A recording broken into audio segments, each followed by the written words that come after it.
Um livro que marcou bastante a minha jornada cristã e minha jornada como professor e que trabalha com a teologia, com o ensino bíblico, foi esse aqui. Ouça o Espírito, ouça o mundo. Esse livro do John Stott é o nosso livro do Pensa no Livro Bom de hoje.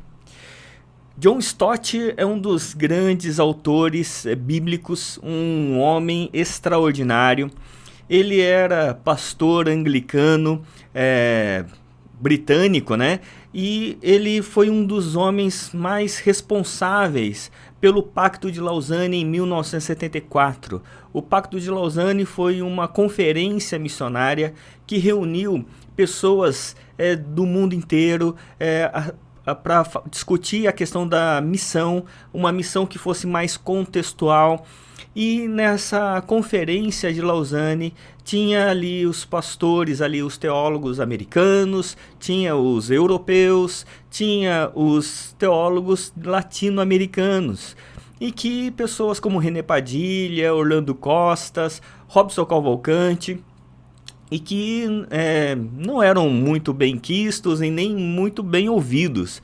Mas de repente eles começam a falar sobre uma teologia contextual e eles são recebidos por John Stott.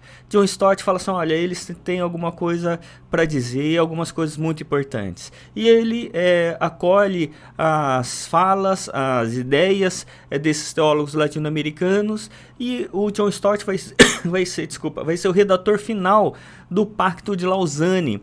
Um pacto extremamente importante na história da missão da igreja. Ele também ensinou em vários lugares e ele foi responsável, foi presidente do Tear Fund, uma instituição evangélica de origem londrina que atua desde 1968 como resposta a desastres e no enfrentamento à pobreza através do desenvolvimento comunitário. Uma marca muito importante de John Stott foi a forma como ele viveu em simplicidade, e ele cria que essa era uma tarefa cristã, porque essa maneira de viver simples e de não ficar acumulando recursos era uma missão para as pessoas que viviam em situação de pobreza ao redor do mundo.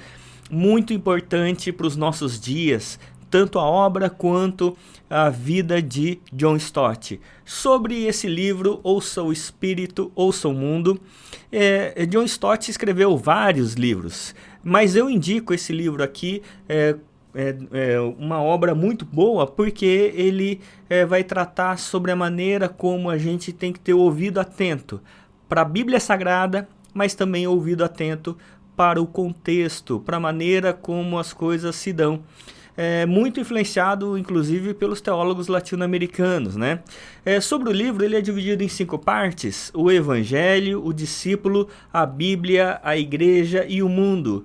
E eu quero considerar algumas partes desse livro e depois dizer o porquê eu indico essa literatura para o seu desenvolvimento espiritual. Já aqui no início, na abertura do livro, ele vai colocar algumas coisas muito importantes. Ele vai dizer assim: ser contemporâneo é viver no presente e seguir o ritmo do tempo sem necessariamente preocupar-se nem com o passado nem com o futuro. Ser contemporâneo, entre aspas. Ser um cristão contemporâneo, entre aspas também, porém, é assegurar-se de que o presente seja enriquecido em toda a plenitude possível, tanto como o nosso conhecimento do passado, quanto com a nossa expectativa do futuro. Nossa fé cristã exige isso. Afinal, o Deus em quem confiamos e a quem nós adoramos é o Alfa e o Ômega, que era e que há de vir o Todo-Poderoso. E o Jesus Cristo, com quem estamos comprometidos, é o mesmo ontem, hoje e para sempre. Então ele vai trabalhar uma perspectiva bastante interessante, que é a partir de quem Deus é, com relação à eternidade de Deus. E ele vai construir todo o livro a partir disso. Não do que Deus faz somente, mas de quem Deus é, da natureza de Deus, para que a partir dessa conceituação a gente entenda também a nossa natureza, pois fomos criados à imagem e semelhança de Deus.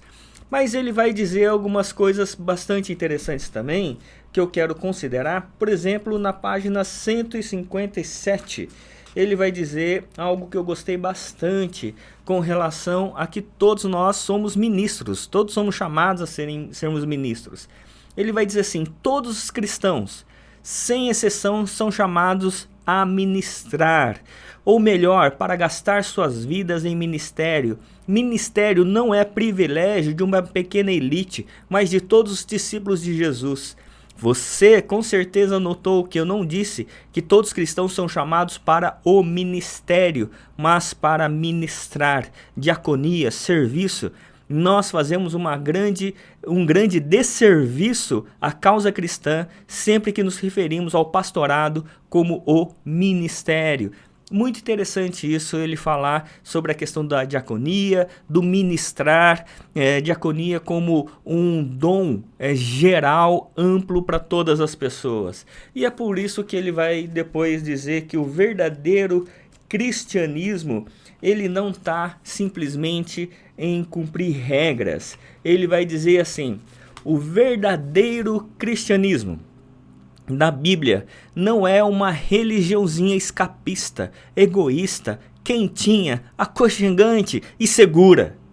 Pelo contrário, ela mexe profundamente com a nossa segurança e garantia. Ela é uma força explosiva e centrífuga de dentro para fora, que nos arranca do nosso estreito egocentrismo e nos atira para o mundo de Deus a fim de testemunhar e servir. Você precisa ler esse livro, é uma preciosidade. E no final do livro ele vai falar sobre o aspecto cristológico da teologia que nós não podemos perder de vista. E ele vai dizer assim: a Escritura nos adverte que na perspectiva de Deus o tempo é curto, a necessidade é grande e a tarefa é urgente. Vamos recapitular o que a carreira salvífica de Cristo nos diz acerca da missão. O modelo da missão é a sua encarnação. O preço da missão é a cruz. O seu mandato é a ressurreição. A sua motivação é a exaltação de Cristo. Seu poder é o dom de Cristo. E a urgência da missão é a parousia. É muito importante esse livro para o seu desenvolvimento. Para mim foi muito importante. Esse livro fez muita diferença na minha base teológica. E eu quero colocar, eu fiz algumas citações, mas eu quero colocar aqui a razão pela qual eu indico esse livro. Primeiro, é um livro de teologia prática. Não é só discurso sobre o transcendente, mas como servimos na vida real, na vida prática, como nós devemos olhar para a vida das pessoas, como nós precisamos entender o contexto em que elas vivem, como nós precisamos entender nossa maneira de ministrar, de evangelizar as pessoas, que não é só pensar no aspecto espiritual, mas no aspecto total da vida. É um livro também de uma teologia missional com foco cristológico. Toda a concepção do livro é a partir de quem Deus é e não do que queremos ser. Deus em missão em nós e nós em missão na história. E uma terceira razão, que é um livro que nos chama ao arrependimento. Cada capítulo, cada página do livro, ele vai nos esbofeteando e vai nos humilhando. E são livros que nos tiram do conforto e que faz assim: Deus tem misericórdia de mim, porque eu tenho muito ainda a crescer. São livros que nos instigam a reconhecer a nossa pecaminosidade, que nos humilham, nos fazem mais humildes e por isso nos fazem mais prontos para servir. Espero que você aproveite essa leitura, que Deus assim o abençoe, em nome de Jesus. Amém.